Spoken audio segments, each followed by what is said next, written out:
Deux incendies survenus les 25 juillet et 8 septembre 2021, à Adjawi-Koube, un village de la commune de Port-Bouët, ont causé la mort de 3 enfants. La ministre de la Solidarité et de la lutte contre la pauvreté, Miss Belmonde Dogo, s'y est rendue le 11 septembre 2021, pour exprimer la compassion du gouvernement aux victimes de ces incendies. Les 2 familles endeuillées par ces incendies ont, quant à elles, reçu en plus des vivres et non-vivres, une aide financière de 1 500 000 FCFA.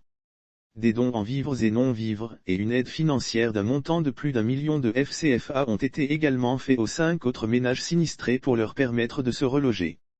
À peine nous sortions de la journée nationale de la solidarité célébrée le 6 septembre, à San Pedro, que nous apprenions le drame qui a frappé le paisible village d'Adjawi à Port-Bouët.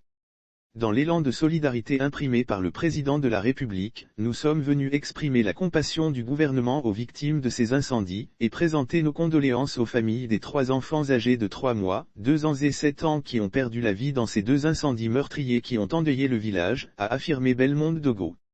La ministre Belmonde Dogo remettant symboliquement le dos à une victime.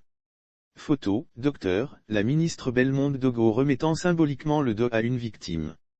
Photo, Docteur, Madame Sambo Rosalie, la victime ayant perdu ses 2 enfants âgés de 2 et 7 ans dans l'incendie du 8 septembre, est encore sous le choc. Lorsque je suis rentré du travail le lendemain, mes voisins m'ont appris que mes 2 enfants ont perdu la vie dans l'incendie de notre cour. C'est l'explosion d'une bouteille de gaz qui a provoqué le feu.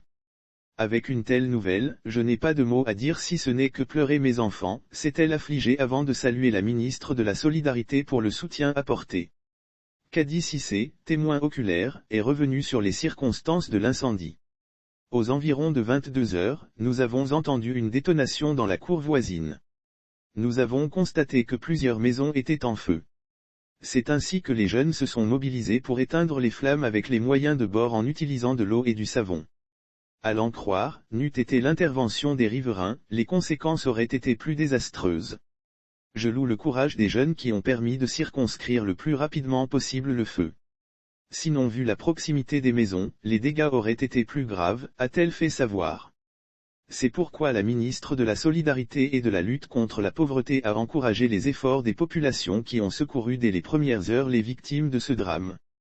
En le faisant, elles se sont approprié la notion de la Côte d'Ivoire solidaire. Pour nous, la cohésion sociale ne sera une réalité que lorsque tous ensemble, nous réussirons à faire de la solidarité, une valeur nationale, une valeur partagée de tous, a-t-elle poursuivi. Un geste aussi salué par la chefferie d'Adjawi-Koube, qui a réitéré sa gratitude au gouvernement pour ses actions envers les populations.